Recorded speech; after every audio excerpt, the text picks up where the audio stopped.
Une marche de jeunes pour attirer l'attention sur le droit des enfants palestiniens de grandir dans un environnement sûr et sain, d'apprendre et d'être bien traités, a débuté à Sanur, dans le sud du gouvernorat de Jénine, et s'est poursuivi jusqu'à l'ancien village de Sébastia, dans le gouvernorat de Naplouse, 15 km plus loin. Ce groupe de jeunes fait partie de différentes institutions telles que Khatwat, UNICEF et Massar Ibrahim El Khalil.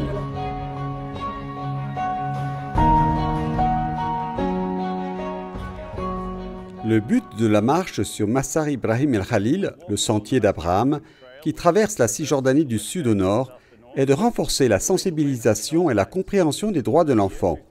2019 marque le 30e anniversaire de la Convention relative aux droits de l'enfant, l'un des traités relatifs aux droits de l'homme ayant suscité le plus de soutien dans l'histoire.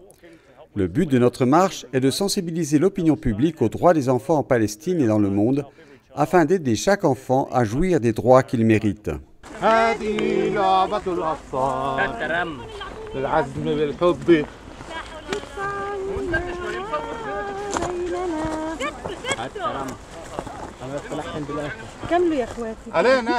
Le Massar Ibrahim El Khalil, ou le sentier d'Abraham, est un voyage culturel qui réunit la topographie de toute la Palestine et attire les amoureux de la diversité et de la beauté. La longueur du sentier est de 330 km. Il va du village de Roumana, au nord de Jénine, au tombeau des patriarches à Hébron, formant ainsi un pont où Palestiniens et randonneurs du monde entier peuvent se rencontrer et établir des relations amicales. L'hospitalité palestinienne et la beauté de la nature offrent aux randonneurs une expérience unique.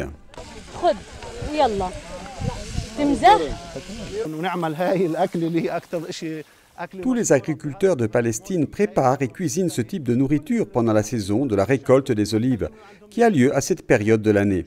Donc aujourd'hui, dans cet environnement, nous préparons ce plat, la tomate frite, cuit dans une casserole. Nous espérons, si Dieu le veut, que les randonneurs aiment ce plat palestinien.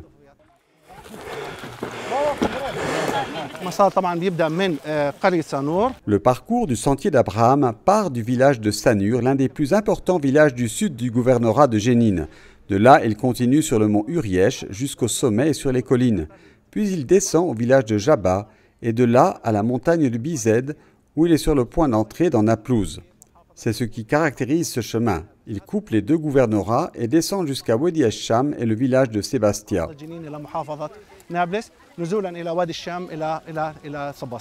La combinaison de plaisir et d'effort sur le sentier d'Abraham reflète le désir de soutenir les enfants palestiniens et de protéger leurs droits aux côtés de nombreux obstacles auxquels ils sont confrontés.